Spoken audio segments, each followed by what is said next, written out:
It is Monday, September 30th, 2024. This is another edition of Football Today, presented to you by Captain Morgan, the official spiced rum of the NFL. I got my dudes with me once again, Bobby Skinner, Justin Penik. I am Chris Rose. Week 4 in the NFL, almost in the books. Oh, God almighty, how things can change over like a 1 week span. You could be feeling great 1 week, Jets fans, and then awful the next, Jets fans yet again. Boys, we got a lot to break down, a lot of interesting storylines. I'll be curious to see if any of us have changed our minds on certain quarterbacks, Bobby Skinner, over the last several weeks. Pressure's on you, buddy. Who are we talking here? Deshaun Watson? No, that hasn't changed for you. Maybe Jaden Daniels. Oh, well, I'm excited to talk about Jaden Daniels and that Commanders offense. Okay, good. Penik, what are you most looking forward to over the next hour plus? I don't know, because when the NFL zigs, just when you think the NFL zigs, it zags. And just when you think you got a read on teams, you don't have a read on teams. And I think all the games, maybe besides the top, we're going to talk about, Chiefs and Chargers at the top because there's some big news and a big injury news that's associated with it. But Ravens-Bills, that game didn't go the way that people anticipated. Commanders-Cardinals, that game didn't go the way. The Bucs just blew out the Eagles. So there's plenty of ways that in plenty of directions that games went this weekend that you didn't really expect that. I'm excited to tackle it all, man. Excited to tackle it all. Excited to overreact to it, or I'm even starting to get to a point where, you know what? The NFL's wacky and weird. Maybe everything doesn't need the biggest overreaction to it. I think that's one of my biggest takeaways from this week. You're on to it. So let's kick it off with our Las Vida Más Fina game of the week. It is brought to you by our friends over at Corona. It is the aforementioned 10th straight win by the Kansas City Chiefs dating back to last year. They take care of business 17-10 over Bobby's Los Angeles Chargers. The biggest news, obviously, to come out of this is Rashee Rice. At the time we're taping, it's not definitive, but it certainly looks like a torn ACL, which would keep him out the year. They're already going to be without Hollywood Brown the entire season. They're already without Isaiah Pacheco for about half the season as well. So big picture here, Kansas City sitting pretty, 4-0. They still have Patrick Mahomes, but how worried are you, Bobby Skinner, moving forward? I mean, they're 4-0, so you're not overly worried about them. But, they need more receiving options. It's good to see Kelsey, be more involved yesterday. But Rice was, king of the inbreakers. He was what made that offense go last year, and with their lack of wide receiver help. And then you lose him, you lose Hollywood Brown. And as much as I like Xavier Worthy, he's doing his job, but he's not someone who's going to help move the chains consistently for you. What he's going to do is create a big play that ends up winning you a game, which it has twice in 4 weeks. But they need help. But I don't know where it goes. Are the Chiefs going to be the team that trades a first-round pick for an Amari Cooper or a second-round pick for, somebody else? What is the answer here? I would. I would immediately. Yes, and Amari Cooper makes sense. He's got a very tradable contract. Other guys I don't know about. So, you obviously look at the Titans. What is D-Hop? Does he fit perfectly in that offense? He helps, but I don't. At this point, he's not a chain mover down the down type of player. Okay, let me throw this name at you. I know he's not healthy. Keenan Allen. The Bears aren't going to trade him. No. Why not? They got him for their young quarterback in Caleb Williams and help him grow. The Bears are 2-2. That defense is good. They're not punting on a season. No, yeah, I'd agree with that.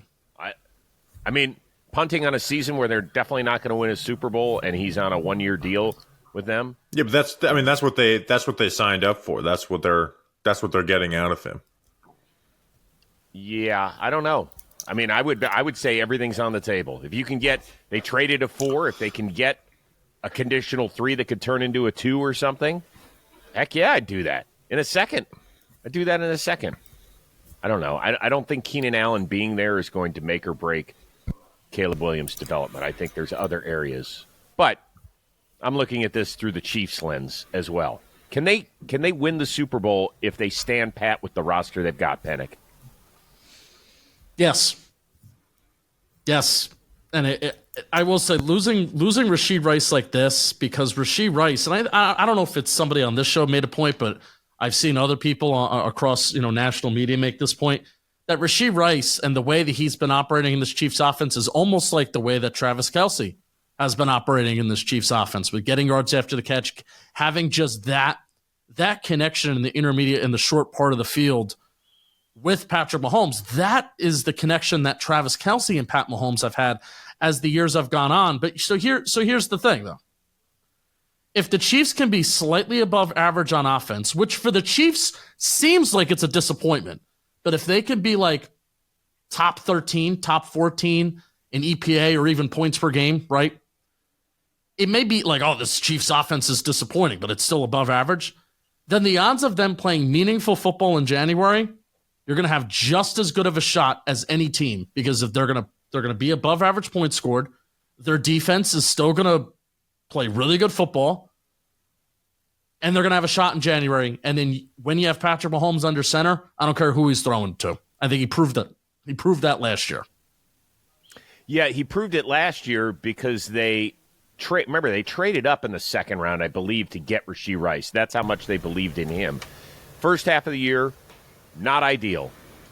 After the break, really good, very dependable, instrumental in them winning a second straight Super Bowl. I don't know if they've got anybody on that roster that can develop along with Patrick Mahomes over the last 3 quarters of a season. I just don't see it. I mean, can Kelce rekindle some of the magic? He can.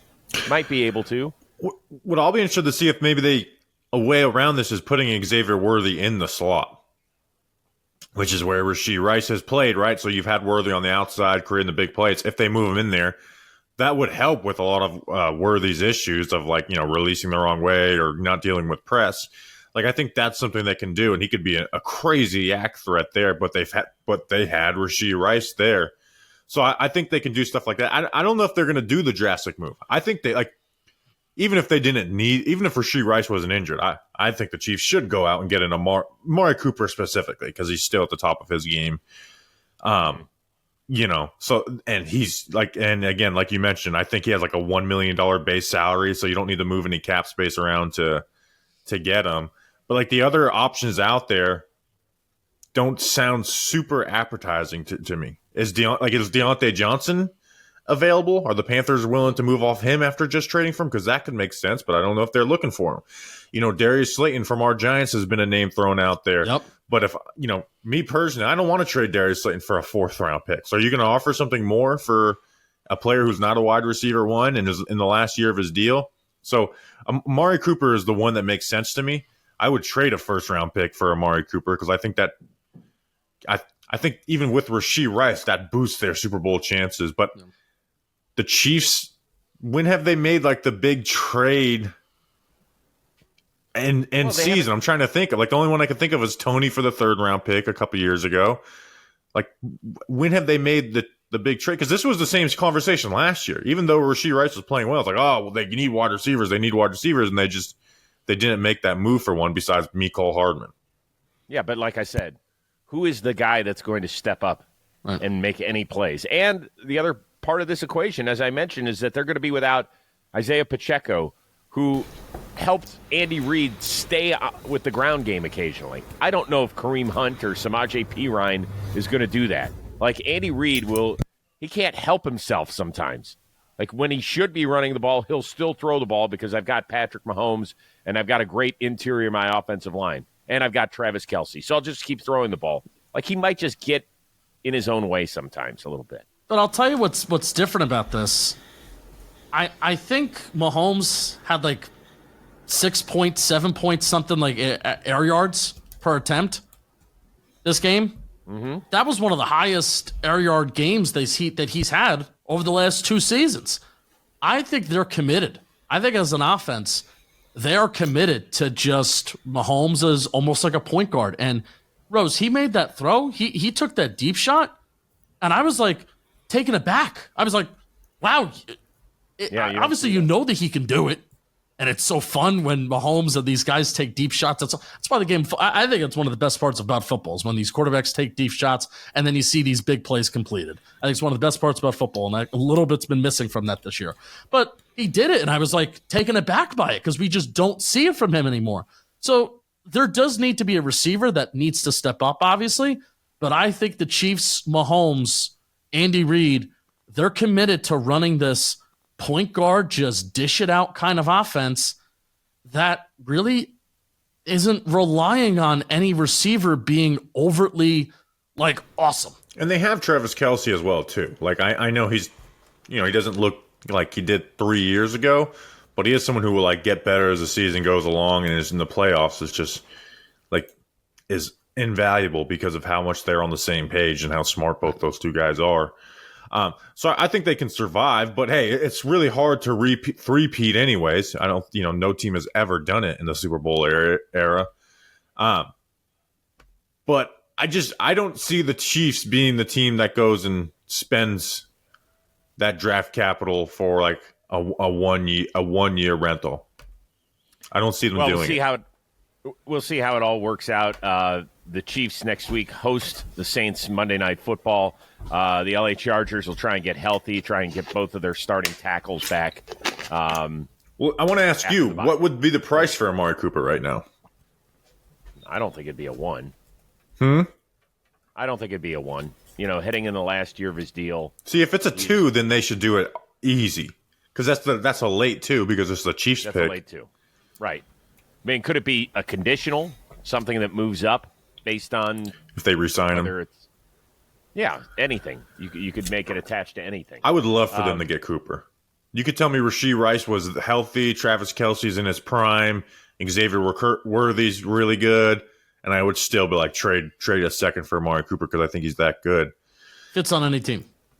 Yeah, he does. He's not playing well. I don't know if that's because of those preseason trade rumors that his head just hasn't been in it, but he has not played well and had a huge drop. We'll talk about that. He had an 80-yard touchdown ticket. I have a question. Are you guys ready to apologize to me about the Chargers? They're 500. They're the number 1 scoring defense in the NFL. That was your guys' big hang-up is they don't have any defensive talent, and they make every team have their worst offense. Wait a second. Hold it. I thought they were going to be a much better team, and I said maybe 8 or 9 wins, which is kind of where they're headed right now. Yeah, it's now. And seriously though, it sucks that their tackles because they can't run a drop back passing offense with their tackles, huh?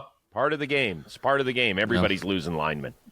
Yeah, I mean, and Herbert's most teams really don't lose an All-Pro too. left tackle and a top 10 tackle in the first month of the season.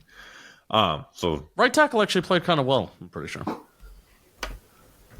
I mean, if this is what it's come down to is complaining about injuries.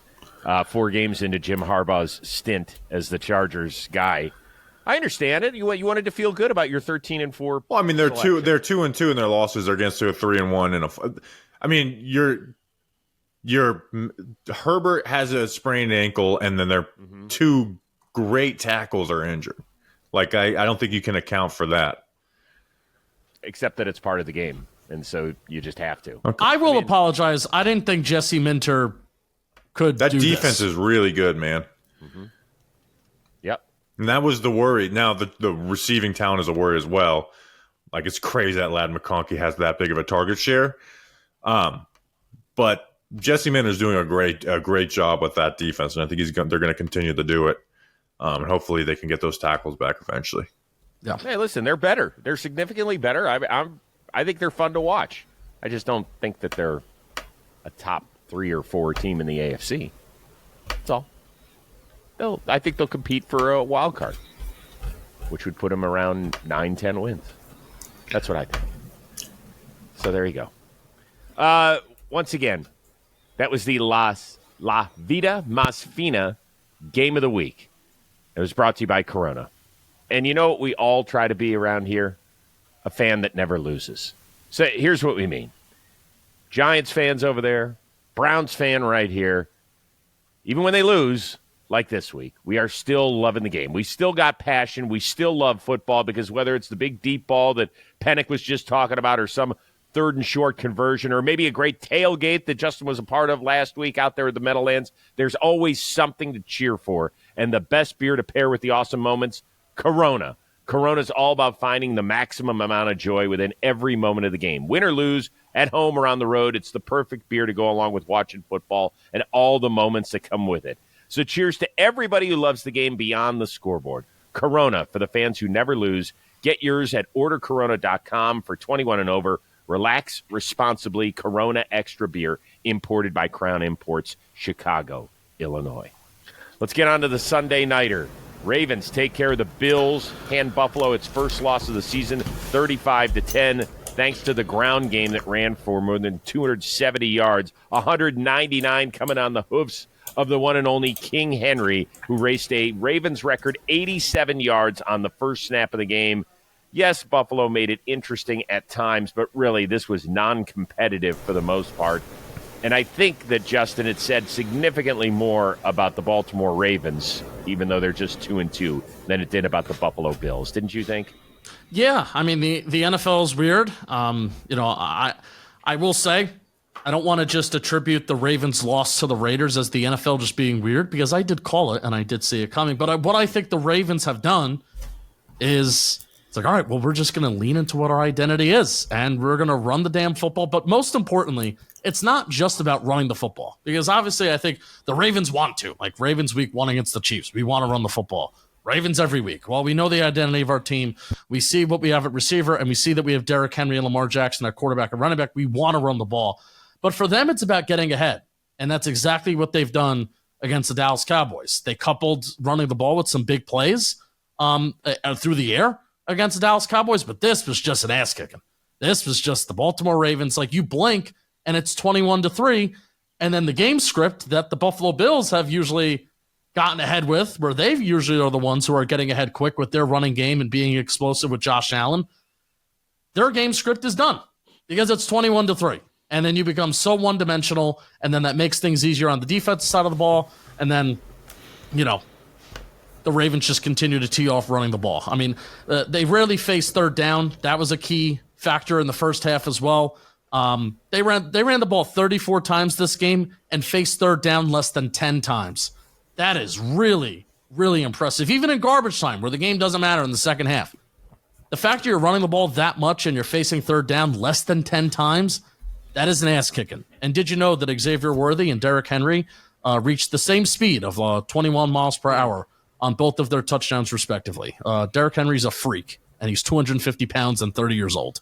Yeah, he's doing what we thought he would do for this Ravens offense. And I think Justin's point about them getting ahead is key, right? Like, let's look at Lamar Jackson the first 2 games. He threw the ball 75 times. The last 2 games, he's thrown the ball 33 times. So literally less than half, because they're able to run the ball so damn well. It is so fun to watch Derrick Henry run behind Patrick Ricard, because it's like they both are physical. Derrick Henry is still great at setting guys up. They ran that crunch play, the first, play of the game, to perfection for that touchdown. Like, it is a beauty to watch that run scheme, and it stops them from having to trust that offensive line to pass block, because they're still not good at it, but they're not being asked to do it. Like, I think that's so key in what they're doing, and it's saved their season. They were 0-2, and they've come out back-to-back weeks. And I will say, Rose, did they give you blue balls at the end with Derrick Henry at 199 rushing yards, them being 5 yards short of their 274 yards last week, and they throw the ball, to Derrick Henry for 1 yard? It was the biggest football blue balls I've had in a while. Hey, well, they wanted to get Josh Johnson another rep. I love Josh Johnson. He's my favorite player in the NFL. Yeah, why not? He's been around since 2008, bouncing between 4 leagues. Good for him that he's still got a job. The fact that Derrick Henry is running away from defensive backs, I marvel at that. It's disgusting. And you're right, there's a formula for the Ravens. But when they do it right, man, I don't think there's anybody in the AFC that can play with them. I got to be honest with you. I think they're that good at what they do exceptionally well. I think that they are the team to beat, to be honest with you. I think that I don't know what happened to Todd Monken last year, why he stopped handing the ball to running backs in the AFC title game. Yeah. Those guys ran it 6 times total. Like, I don't get it. And I know Lamar did not play well there. He did not.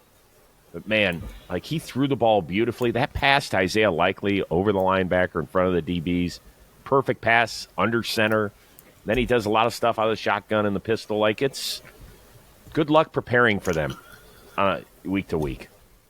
Yeah, and it's not only do they have like this fullback and this running back who are, top of their game, but they just throw so much action to, and then you have to like account for Lamar. Like, this is what we thought the Ravens offense would be this year, was leaning into this, and so I'm really glad they are. And then like we got to talk about the defensive side of the football too. Like, this was the best game for Zach Orr in his young career as a defensive coach, right? Like, you had Kyle Hamilton and Marcus Williams moving all around. Like they were making plays. Now the Bills almost got back into it. And I do want to spend some time on the Bills because I don't feel any worse about them than I did, going into this game.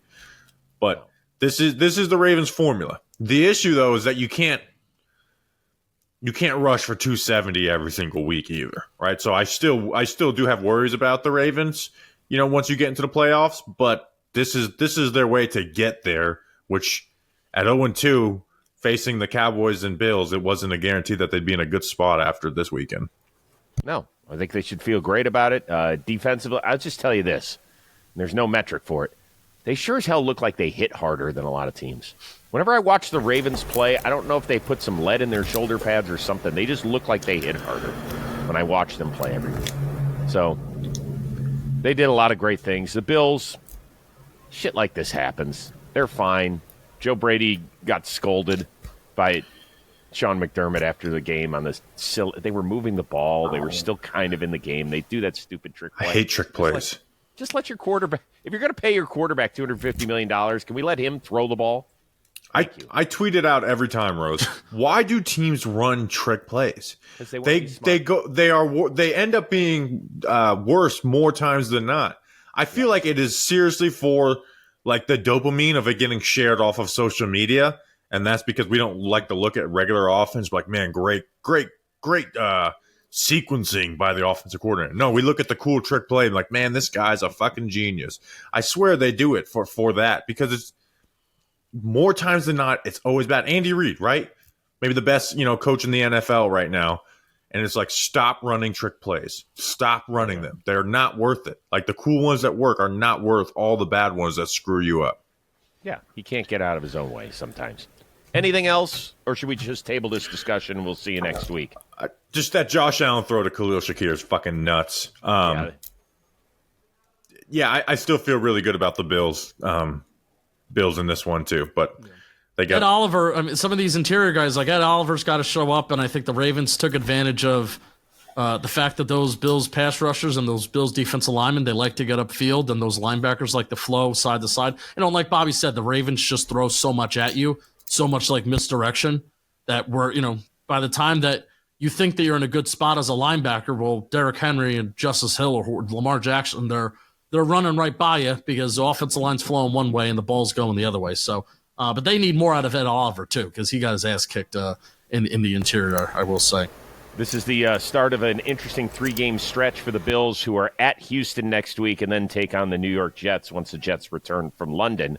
The Jets next week will take on the Minnesota Vikings, who improved to 4-0 for the first time in 8 years.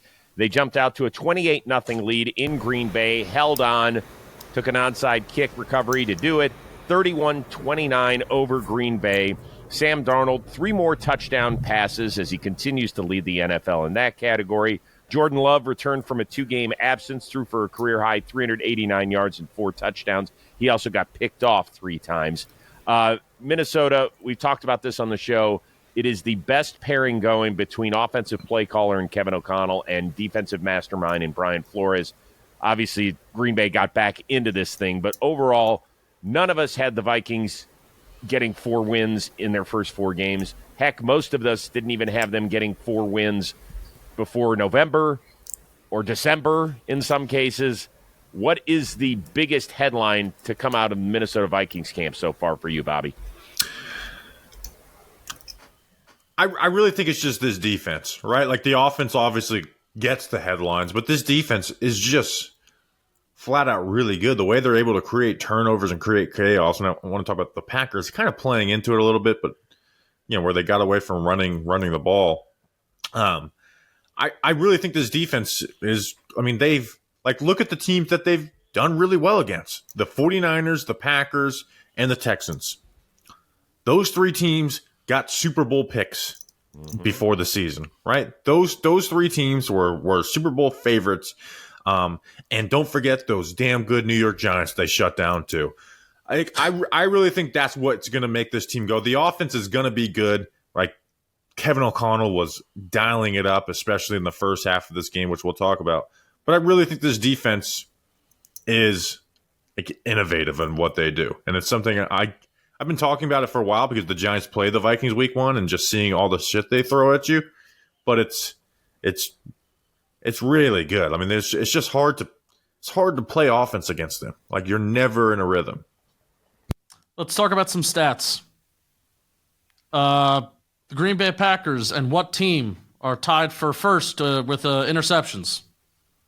The Vikings and Packers both have the most interceptions. The Vikings with 8 and the Packers with 8. Who is number 1 in passes defended by a defensive player?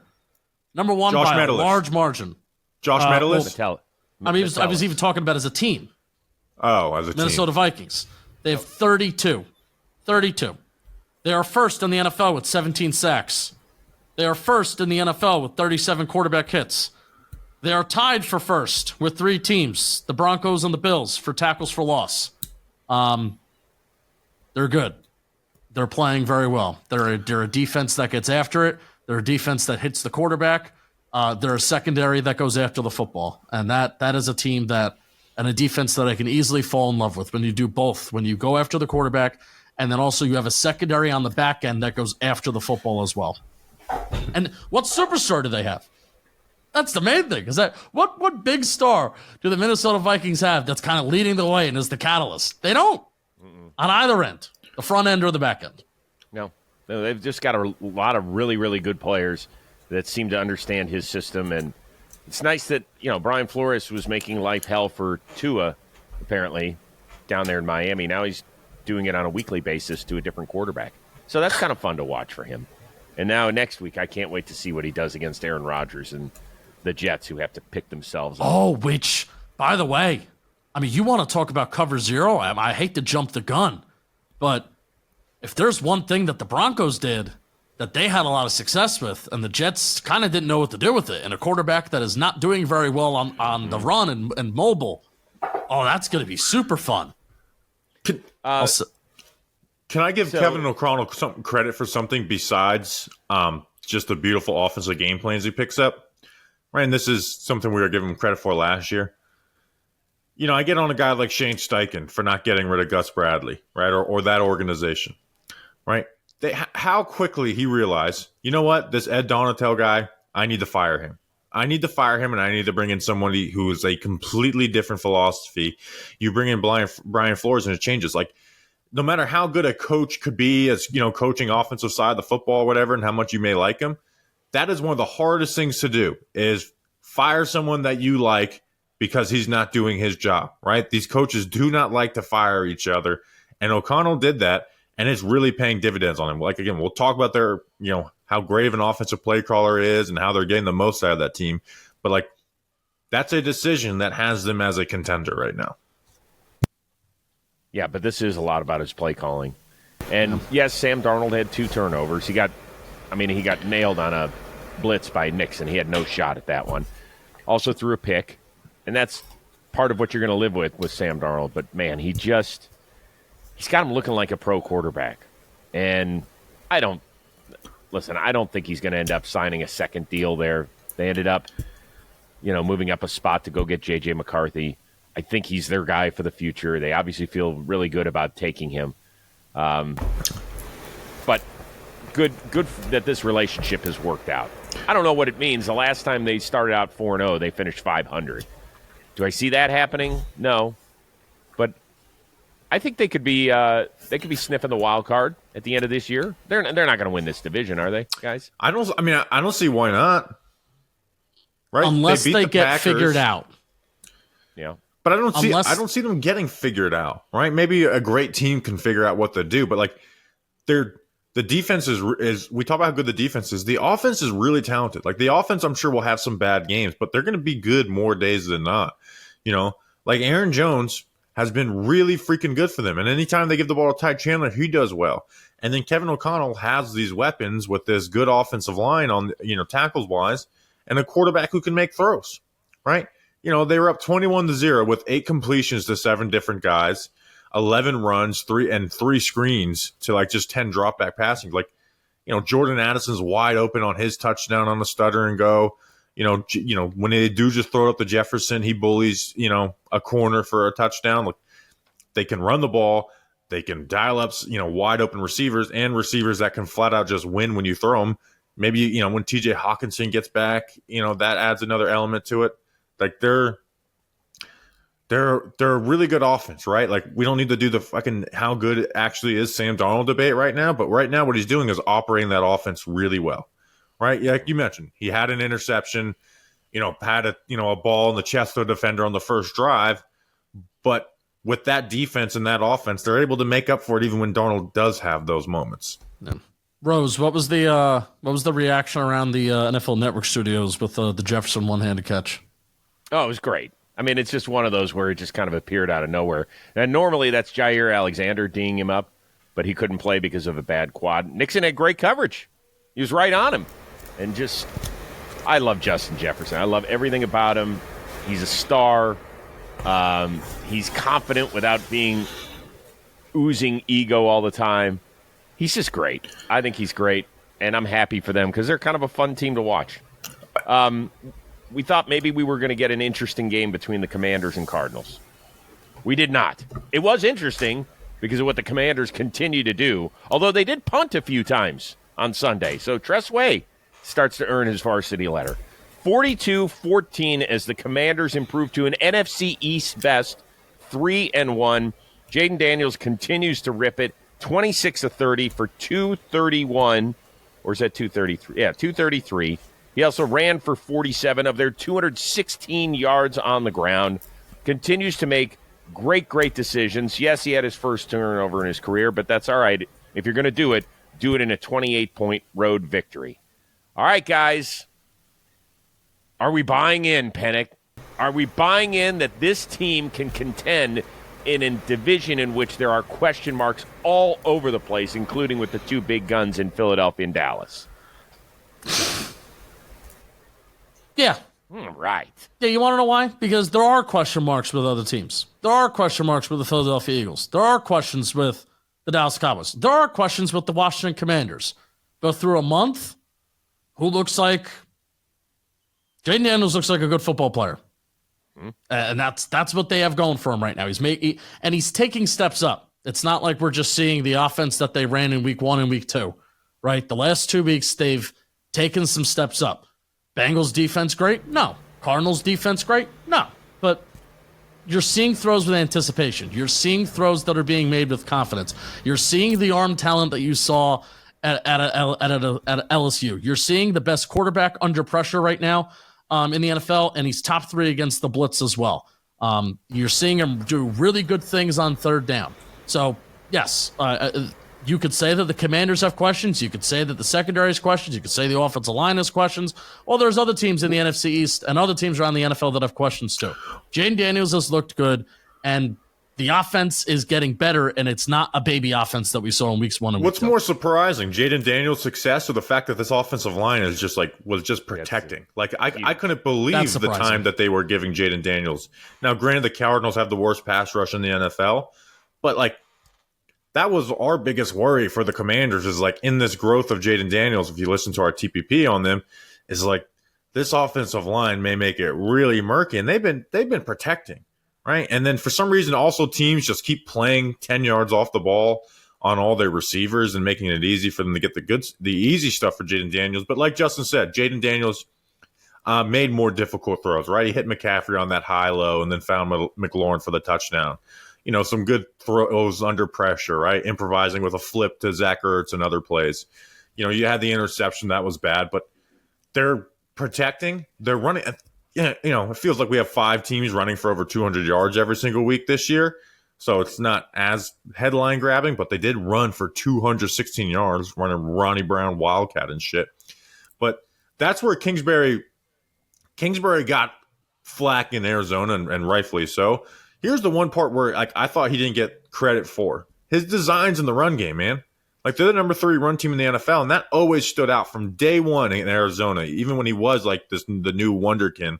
It's like, I think he's way more creative in the run game than what he doesn't. And you want to know why teams play off? It's because of how they use their receivers in the run game. So, I mean, they're operating well, right? I'm still not overreacting, right? I know it might drive people nuts. I'm not overreacting and giving the Commanders their flowers of like, this team is set, but they look good right now. And they're fun. This has been an unwatchable franchise for so many reasons. Kirk Cousins left, after 2018, I think, was his last year in Washington? Sounds right. They've had a new starting quarterback week 1 every year since then. Something like that, since Kirk Cousins last year. Like, that's horrible. That's no way to run a franchise. So the fact that they've got the right guy here, that he's making good reads, that he's pretty much kept the team out of harm's way. And by the way, you're going to be able to run the ball when your dude can give you, he had almost 50 yards rushing, and he was their 3rd leading rusher. That's great. That's great, because how many times have we seen a guy have to carry the mail? 5 straight years Lamar Jackson's been the Ravens' leading rusher. That's not going to happen this season, and that's why I think they're going to have a great chance to reach the Super Bowl. Well, Washington's going to have a great chance to play interesting football at the end of December for the first time, it feels like, in quite some time. So they're good. They're a fun watch, is what I would say. Who would you pick to win the NFC East right now? I still think Dallas. It's tough. All these teams are so flawed. Dallas just has flat out like bad players starting for them. And I know they stopped the run against the Giants, but I don't think that's going to continue. I know, but the Eagles are a mental mess. And they don't have A.J. Brown, which is like, that is their offense outside of Saquon Barkley, and he may be out for a while. Which we'll talk about the Eagles, but they all are a mess. But then when you talk about the Commanders, it's like, all right, well, their defense isn't very good either. This was far and away its best game that it played. Yeah. And they're going to probably put up another great one next week when they take on the Browns. So right. We'll see. Chris, can I Bobby, I'll probably make your eyes roll too. Can I give you a stat that's going to make your eyes roll? CPOE. Sure, let's do it. No, it's not CPOE. It's EPA per play. Okay. Washington has the second, and this is from Tej Seth, who does good work. Washington has the second best offense in terms of EPA per play in the first 4 weeks of the season since 1999. New England 2007 is number 1. Kansas City 2018 is number 3.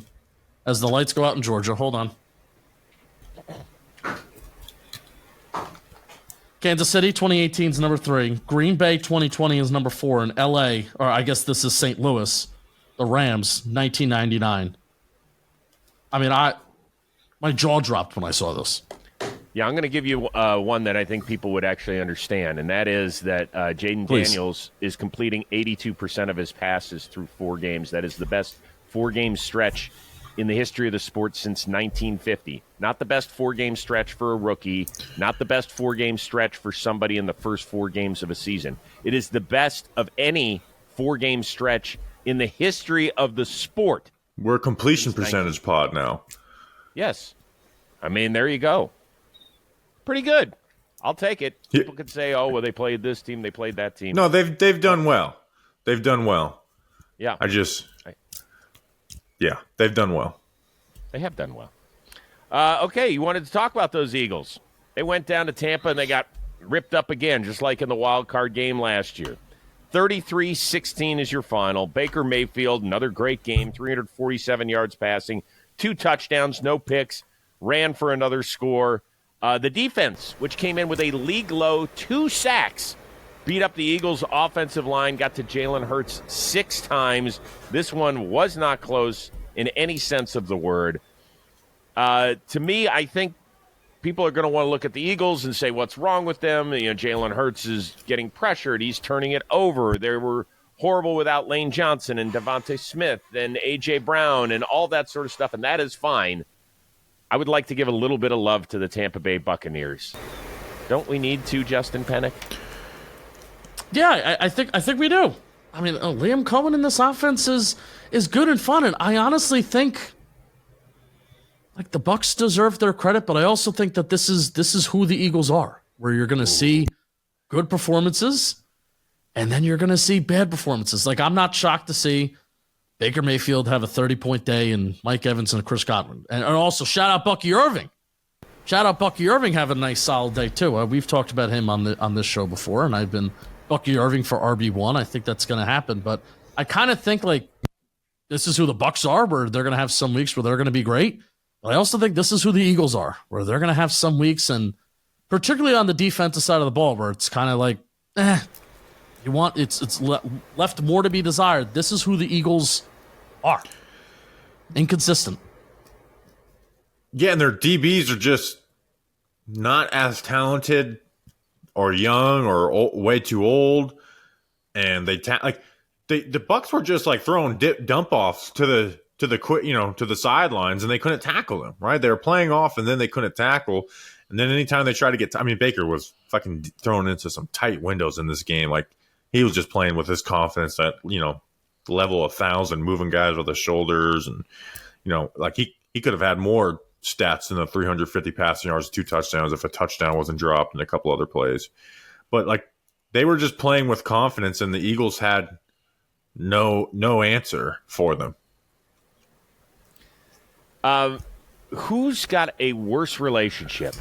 Jalen Hurts and Nick Sirianni, or Robert Saleh and Aaron Rodgers? I actually think it's Sirianni and Hurts. I think it's just Saleh talks a lot in the media and a little overreactive, and that's Rodgers' personality, is to just say what he thinks, even if it's not perfect coach or player speak. But I actually think Jalen Hurts and Sirianni don't like each other at all. Like, I feel like I would be more, and I hate talking about people's job status, but I would be more surprised if Sirianni's back next year than if he's not. It just feels like between the end of last season and the fact that this team just, we're 4 games in, but it just doesn't feel. He's the most hated man in Philly right now. Is he really? Oh, yeah. If they do well, he doesn't get any credit, and if they do bad, it's all his fault. He can't get this team to play hard. Yeah, I feel like even if they win 10 games, it's done. He's also an offensive coach, and they don't have answers on like this was awful. This has always been an awful matchup for Hurts, but like they had no answers for the blitz. Hurts was rolling into the fully free blitzer at times, fumbling the ball in the pocket. They just besides handing the ball to Saquon, which the Bucs make as much as you want. Like, why didn't they run the ball more? It's like the Bucs running against them can be reckless at times, even though Saquon broke off a big one. And then without A.J. Brown and then Devontae Smith, like, you don't have what this offense's cheat code is, which is just throwing it to those guys, right? As simple as it is just throw the ball to A.J. Brown. And then when you take the best, a top 2 right tackle in football and then replace him with a bad player and Fred Johnson, like, it's a recipe for disaster. And it's one of their worst matchups, and they were missing 3 of their 5 best players. So you have the coaching side of it, but then, the first play of the game, if you look that Jalen Hurts is rolling to his right, Saquon Barkley, there's an opportunity for like a 70-yard touchdown he's going out on a wheel route and he's wide open and Jalen Hurts just misses him. Jalen Hurts has been the quarterback that I think maybe outside of Caleb Williams and Anthony Richardson, but I know if you believe in the turnover-worthy play stat, which I don't love from PFF, Jalen Hurts is number 1, and guys like Anthony Richardson are number 2 and behind him. So is it the coaching, or is it also a combination of Jalen Hurts putting the ball in harm's way? I have a feeling it's all those things, and even Jalen Hurts himself can be better in it. But regardless, it's not a good formula where there are going to be games where Jalen Hurts and this Eagles offense, and they're all going to be booming, and it's going to be a great, and it's going to be a boom, and then there are some games where it's going to be a doom. So when A.J. Brown does come back, whether that... Big AJ. Are you into the Costco guys, Chris Rose? The Costco guys? They're at FAU this weekend. Yeah. Should I be? Do you know like the Boom or Doom and the double chunk Double chocolate dunk, cookie? ducky. Yeah, there you go. Yeah, sorry. That's adorable, guys. Thank you. We got much more. They miss coming your way. Big AJ.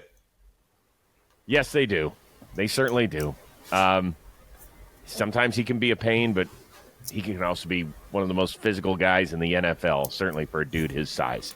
We got much more coming your way, including Aaron Rodgers and the Jets getting rain-soaked at home by Bo Nix and the Broncos. Also, how much better are the Colts without Anthony Richardson? We will answer that. But first, Penik. I would love to talk to you about DraftKings and the DraftKings Sportsbook. There's a chill in the air. The leaves are falling to the ground. And there's football on every weekend, and that's what fall is all about. You can make each weekend even more exciting by getting into the action with our partners over at the DraftKings Sportsbook. It's the number one place to bet on touchdowns right now. All new customers, if you bet just $5 on anything, you're going to instantly get $200 in bonus bets when you use code JMFootball. That's all one word, and that's $200 in bonus bets instantly. Stay in on the action. Use your $200 in bonus bets to bet anytime touchdowns on DraftKings. DraftKings is the place to bet touchdowns, so download the DraftKings Sportsbook app right now. New customers use promo code JAMFootball. You're going to bet just $5 on any wager, get $200 in bonus bets instantly. That's promo code JAMFootball, all one word, only at the DraftKings Sportsbook. Fellas, Bobby Skinner, you'll be glad you did. We're glad you did. What Breaking we got news. next? Breaking news. The Giants have signed punt returner Kearis Jackson to the practice squad. Wow. Thank God we had that break. I would have missed that news. Yes. It's always important to get into a national pod about the Giants practice squad. Thank you. That'll be our weekly delve into that world. Let's look at the other team that inhabits the Meadowlands. New York Jets. The Denver Broncos get them 10-9 in a rain-soaked game up there. Aaron Rodgers threw for 225, but no touchdowns. He was sacked 5 times by a Broncos defense, which was outstanding. Bo Nix, -7 passing yards in the first half. He finished on the plus side, and here's another plus. He also threw his first NFL touchdown to Cortland Sutton, so congratulations to him. Yeah, congrats. Nix ended up 12 of 25, 60 yards. There was a lot of talk after the game. Robert Saleh saying our cadence was an issue. That's what caused multiple false starts. Maybe we have to dial it back there. Aaron Rodgers obviously took offense, to which he said, that's one way to look at it, or maybe let's just hold our guys accountable. Wait. So that's what that was about? It was about his cadence? Yeah. Yes. So you know one of the greatest quarterbacks of all time that manipulates people at the line of scrimmage? It's Great one of job. his greatest weapons. Robert Saleh saying we should dial that Yeah, back. that's the thing. As much as like we want to give people have to give shit for Rodgers for saying stuff in the media, that's like the one thing where I'm like, yeah, tell the truth. You're not dialing that back. Like, no, like hold the player. Like, it's like I know it's Coach Rodgers is the joke, but that's the one thing where it's like, all right, Saleh, like stop being emotional in the moment where you say maybe we have to dial that back. No, maybe you fix it. How about that? Maybe you fix it because it is a huge advantage for your offense. I couldn't believe that's what that was about. Well, Saleh did come out Monday after having a night to sleep on it, or whatever head coaches do after they lose. And he said, you know what? That's not happening. We're not just going to dial it back. So upon further review, we have a coaching reversal right there. This is one of these games, though. Everybody, after the Thursday night dismantling of one of the worst teams in the NFL, the New England Patriots, everybody's going, see? That's the Jets we're talking about. Put on your big boy pants, Jets. If you want to break the longest playoff drought going in the NFL and be a legit, serious Super Bowl contender, show up for games you're supposed to show up for. There's no reason in the world you should be heading over to London with an L in your back pocket. I don't know if you heard me earlier. Bo Nix threw for -7 passing yards in the first half. There were 3 guys on their team that had positive receiving yards. Cortland Sutton, who had 60. Williams had 3. Burton had 3. Franklin had negative yards receiving. Bidet, who hopefully is feeling much better, had -4 yards receiving. I don't think I've ever seen a stat line like that. And I'm supposed to hear all the Jets fans saying, yeah, this is a Super Bowl team. The hell it is after watching them yesterday. Yeah. And here's the embarrassing part of it. Along with losing that football game. This is a Jets pass rush that's supposed to get after it, and we thought that maybe we saw a little bit of light against the New England Patriots, which, man, it's that offensive line. It's terrible. Sucks. 0 sacks and 2 QB hits. Mm-hmm. You want to know how many? You want to know what the Broncos did? 5 sacks and 14 QB hits. It's embarrassing. It's embarrassing. And credit to the Denver. I mean, Bobby. You know, we did their TPP a couple months ago, and we're like, oh, look at this pass rush. Like this is a pass rush that can get after it a little bit.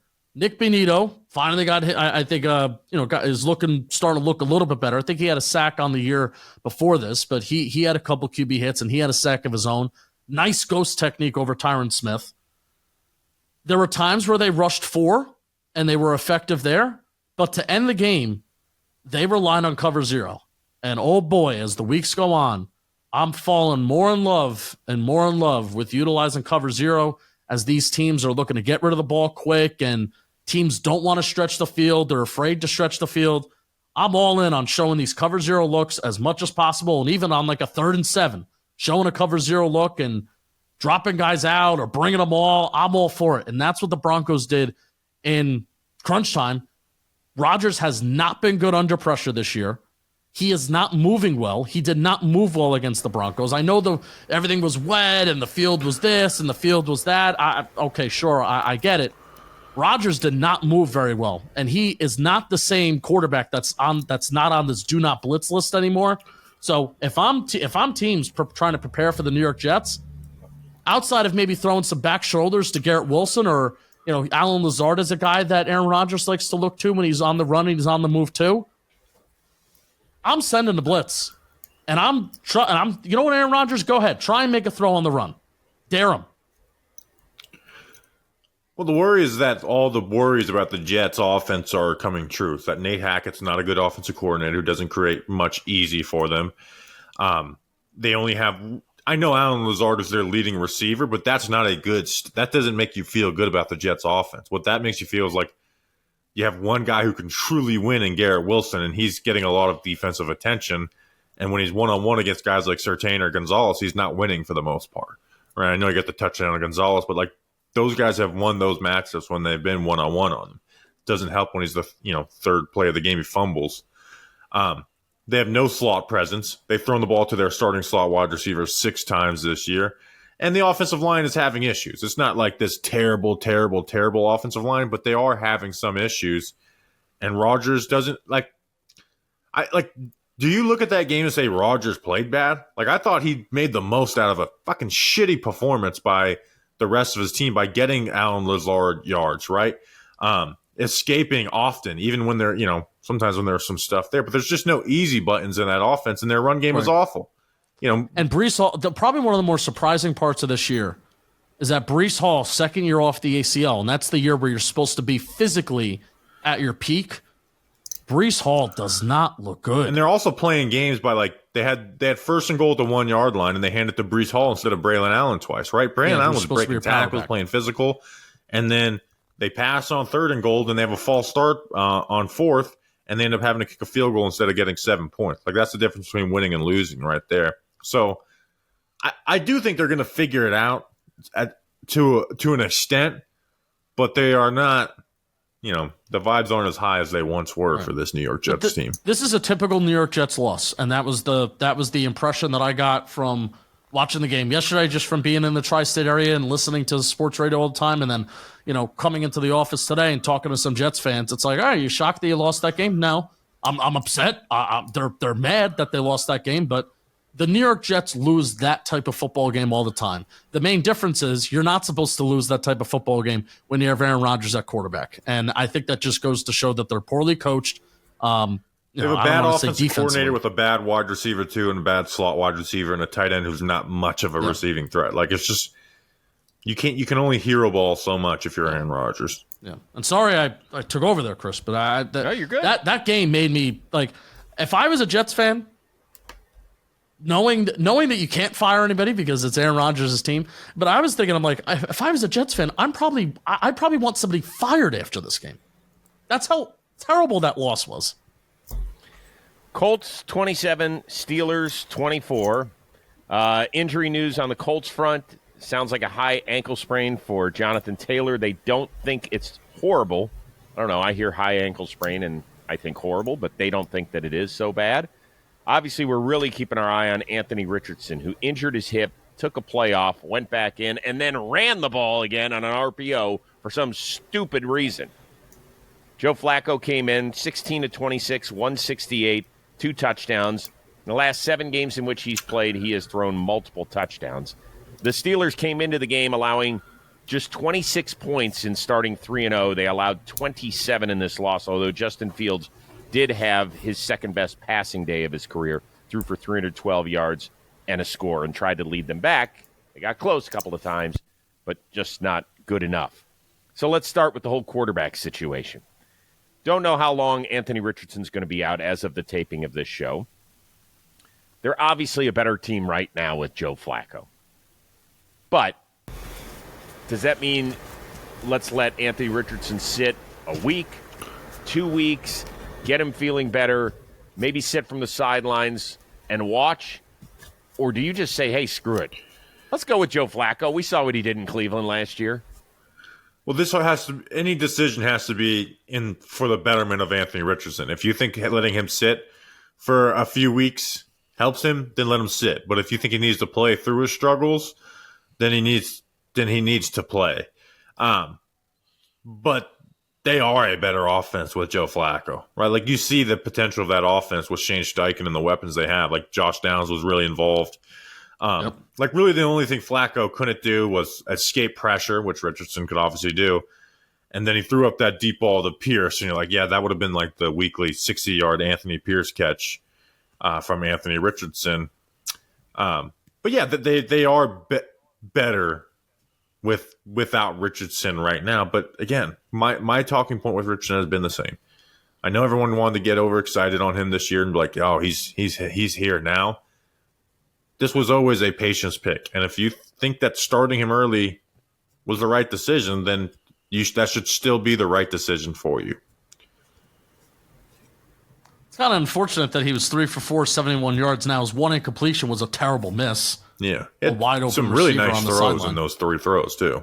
But I'm just saying it's a shame because you don't know where the game is going to go. He actually started off well, and they drove the ball down into the red zone, and it's like, okay, one of the more impressive drives that we've seen, and the dude's got to fucking get hurt. So, yeah, man, but I agree with you, Bobby. It's a shame. I think you got to play Richardson. I think he's got to play through this. I don't think this is a sit. You sat last year. If you think his footwork is screwed up, though, I would sit him because he's missing. It's not just bad decisions. He is horribly inaccurate. Yeah. Maybe he and Trevor Lawrence can have a powwow, because that seems to be happening all over the place with very talented, strong-arm quarterbacks.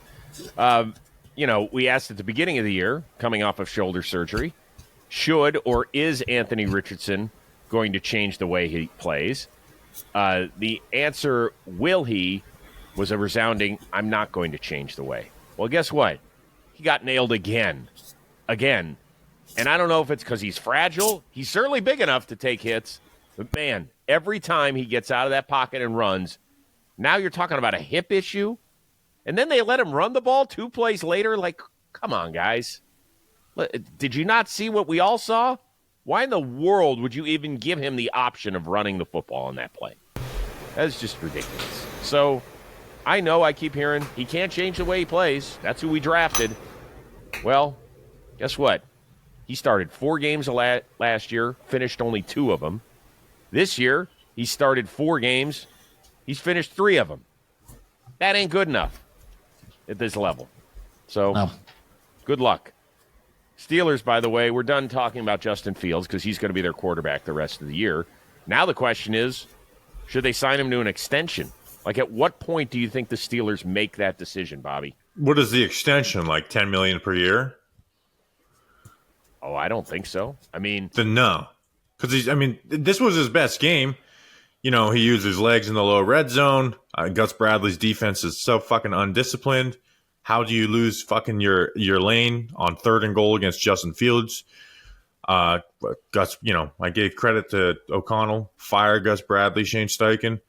But no, unless it's So like when a do 10 you- million. When do you buy in? Huh? When do you buy in on Justin Fields? Because When they play consistently good offense. They're the 21st offense in the NFL right now. But that's not all on him.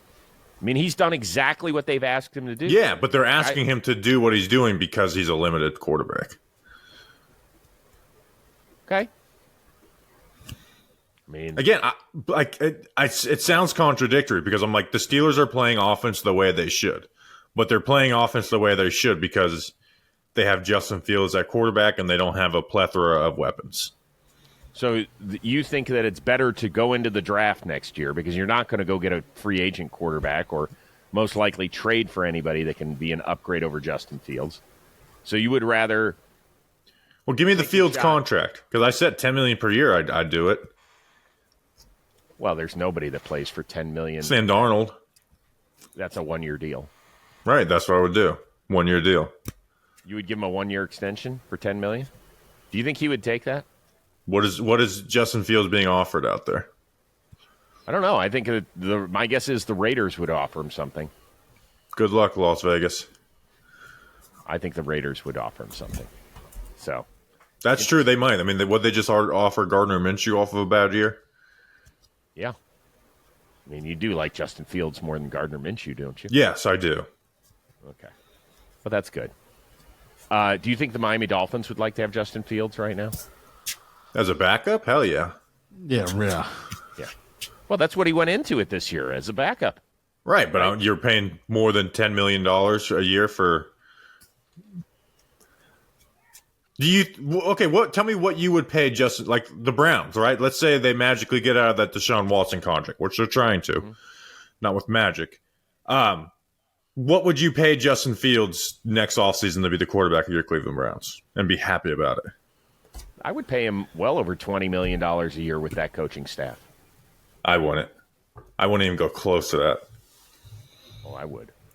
I think we got to see how. I mean, I know this is the cop-out answer, but it's like I really do think we have to see how this year finishes out because this was the first opportunity that we had to see Justin Fields make plays when the game script was the Pittsburgh Steelers are not ahead, that they are behind, and you have to play from behind. And he was lucky that fumble in the second quarter didn't come back to bite him in the ass because that's like a Justin Fields. That's a 3rd and 10. We're running backwards and then we're fumbling the ball. Now the Colts punt after that. But Fields played well. This was his best game as a Steeler. I would have liked to, if we're really talking like, what does the Justin Fields contract look like next year? But he's coming off a loss. So I do want to see some more situations where you're not always going to be playing from ahead. You're not always going to be playing from playing perfect football. That's my question with Fields is when things aren't perfect, when you make a mistake, what does your game look like? Or is that game going to be defined by the mistakes or can he rise above it? In his NFL career, he hasn't been able to rise above it yet. And we've seen fantastic games from him in Chicago too, yes. Right? It's not like it's not like we're going from this guy. Like he wasn't the worst quarterback in the NFL in Chicago; he just wasn't good enough. So like he's very capable of fantastic performances. Like he throws the ball well. He needs to develop. Yeah. They need to run the ball better. They need to. I mean, the fact that Najee Harris, best running back too, by the way. Najee Harris had 13 attempts for 19 yards against the Colts defense that has not been very good. I think is a very, very bad performance. And we know that this team in particular, when you get down 17-3 at halftime, the game is basically over, and it basically was over.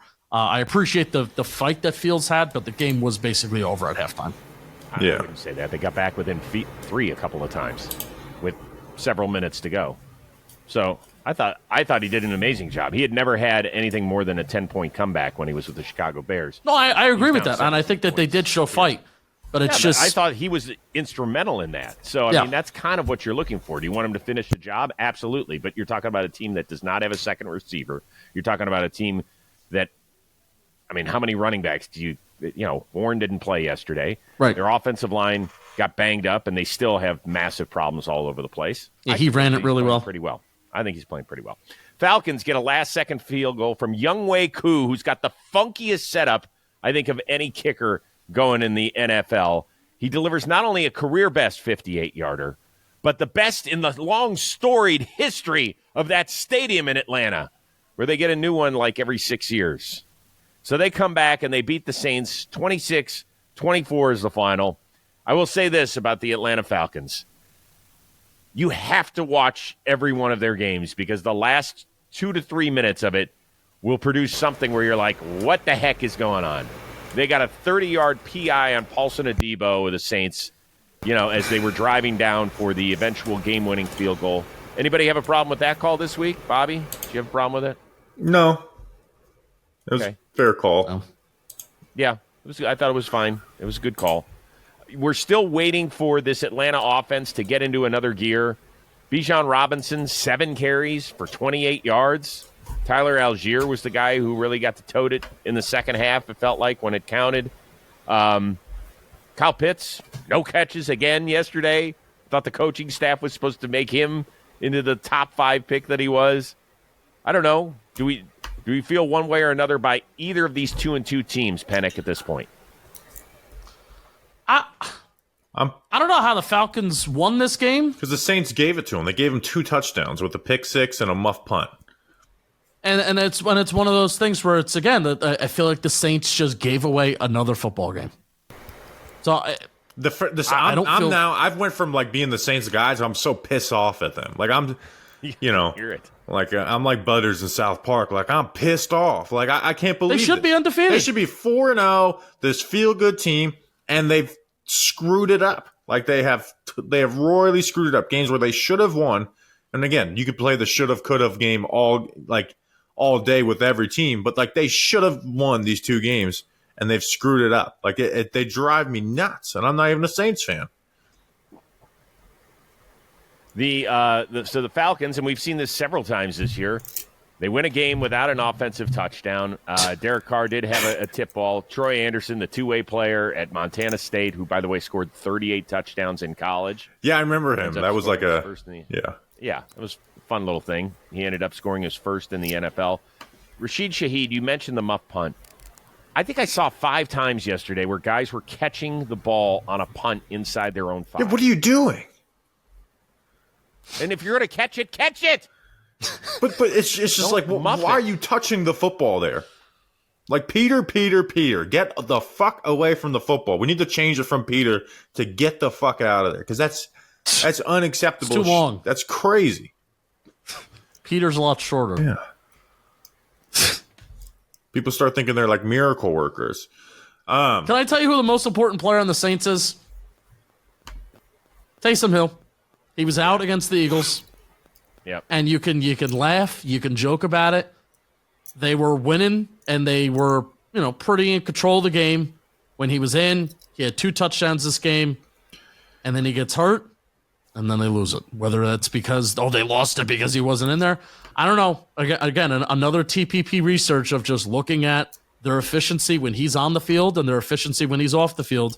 They've utilized him more this year, and they've won a lot of football games, and their offense has been good when he's been on the field. And when he's not on the field, the team loses. The team loses, and it's not fun. So, Taysom Hill, who would have thought? Most important player on the Saints roster. Another team that's 2-2, just like the Saints, just like the Falcons, the Chicago Bears. They hold on and beat the Los Angeles Rams 24-18 is the final.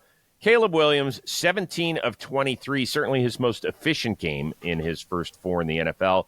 Threw for just 157, had his first touchdown in front of the Soldier Field crowd, which was nice. I think the biggest news offensively was that they ran the ball. They were the second worst rushing team coming in. They ran it for 131. Bobby's favorite player, Mr. Swift, accounted for 165 total yards. That's the way they're going to have to do it on offense while Caleb Williams is still learning and growing. And I thought we saw some progression, Bobby, yesterday against this Rams defense. Yeah, so Caleb Williams is really frustrating because you see really good football, but he just can't hit a deep pass, man. Like, he's 3 for 22, and we're talking about wild misses. I don't know what is going on there. He cannot get on the same timing, right? And I know one of them, it looked like DJ Moore might have slowed up a little bit, but he he's like the worst deep passer in the NFL right now, and I don't get it. But I think considering the circumstances in Chicago, where that offensive line is kind of rough, and the run game has been awful outside this past game, I think he's had a solid first 4 games as a rookie, but he's left you wanting more basically every week too. Even last year with the last week 350 yards, but you have those awful turnovers. I'll be quick with this. If you were to tell me heading into the year that after 4 weeks that you know what, you're actually feeling pretty decent about Caleb Williams when it comes to the on schedule stuff and the quick game, but it's the magic stuff. It's the improvisation. It's holding onto the ball for longer than 3.5 seconds that's left to be desired. I'd actually take that as a win because the quick game, staying on schedule, I think that's sometimes the harder stuff to grasp in the NFL. The magic stuff is going to come because he is magic, and that he'll get there with that. All right, guys, some quick hitters before we get out of here. The Houston Texans get a last-second touchdown pass. C.J. Stroud ran the 2-minute drill perfectly. They milked the clock so that the Jaguars had no time left. 24-20 is the final. That means Houston improves to 3-1. The Jacksonville Jaguars winless at 0-4. Is that the biggest surprise this season, that the Jags are winless through the first month, Bobby? I don't know if it's the biggest surprise, but it is surprising.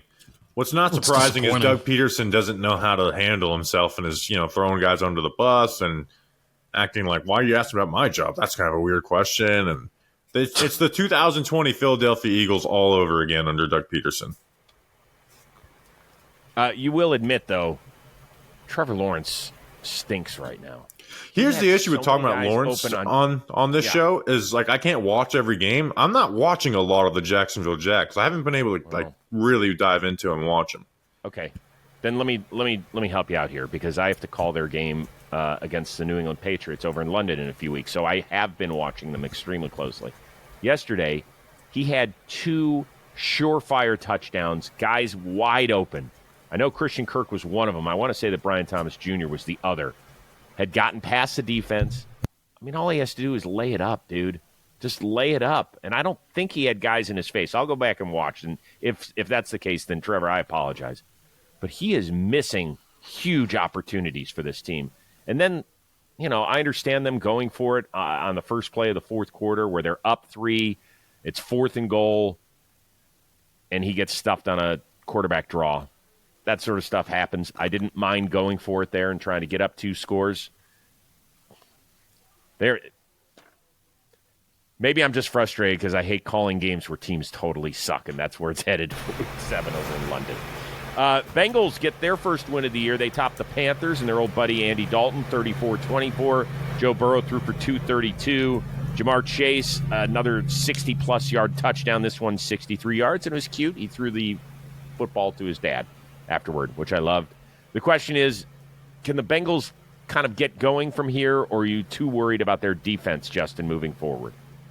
I am worried about that defense. It's like, Lou, man, let's figure it out. That offense is going to take them places, but looking at their record, they have a lot of work to do to get back to where they're at. I don't know what's wrong with their defense. I feel like there are football players there. I don't know if it's a schematic thing. Lack of pass rush, you can certainly say is one of them, that they don't have that they don't really have anybody outside of Hendrickson. But that defense, I think, is going to hold them back because the offense, even with all the losing, the offense has not been bad. And it was nice to see Jamar Chase have some big plays. T. Higgins had some big plays. Chase Brown had some big plays as well. 2 tutties for him. Rose, how mad are you that Chase and Higgins didn't recreate the Torrey Holt Isaac Bruce celebration? Because it was right there, and they didn't do it. Missed opportunities. But life's about decisions, Bobby. We all just have to deal with it sometimes. 49ers get back on the winning side of things. They take down the New England Patriots 30-13 final. Brock Purdy again, an almost 300-yard passing day and just 15 completions. He threw for 288. Jordan Mason continues to tote the rock, has the most carries in the NFL. He also has the second most yards of any 49ers running back in a 4-game span. Only Christian McCaffrey had more last season. So 24 carries, 123. Not sure what color shorts Brandon Ayuk wore under his pants yesterday. Deebo Samuel was back. George Kittle was back. I don't know, everything harmonious, Bobby, for the 49ers? Yeah, I for some reason they were 1-2 and nobody panicked, and I think rightfully so. They're gonna figure it out. Finally, Raiders 20, Browns 16. Raiders did enough without their best players on both sides of the football. Devontae Adams sat this one out, and Max Crosby sat this one out. Deshaun Watson actually was okay in this one. Amari Cooper was not. Dropped the ball that led to an interception. Had an 82-yard touchdown called back when their backup center, Nick Harris, got called for holding. Yeah, that was a bullshit call, by the way. I don't like talking about referees and stuff on here, but that was an awful call. Yeah. You guys can be honest with me.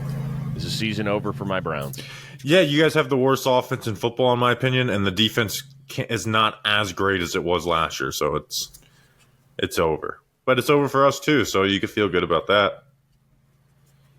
Well, we can cheer each other up twice a week on this podcast. That's why we're sponsored by Corona, because our teams do always lose. But we're still happy, and that's what matters. Thursday night football, we've got the Buccaneers and the Falcons going at it. So we will break that down at the beginning of Friday's show. We'll get you all set for Week 5, where for the first time this year, we've got some buys. I believe the Chargers and Eagles will take the week off. We have the start of our international series, 3 London games, and then 1 more in Germany. It is going to be a blast. So for Justin Penik and Bobby Skinner, I am Chris Rose. Thanks so much for tuning into Football Today. It is presented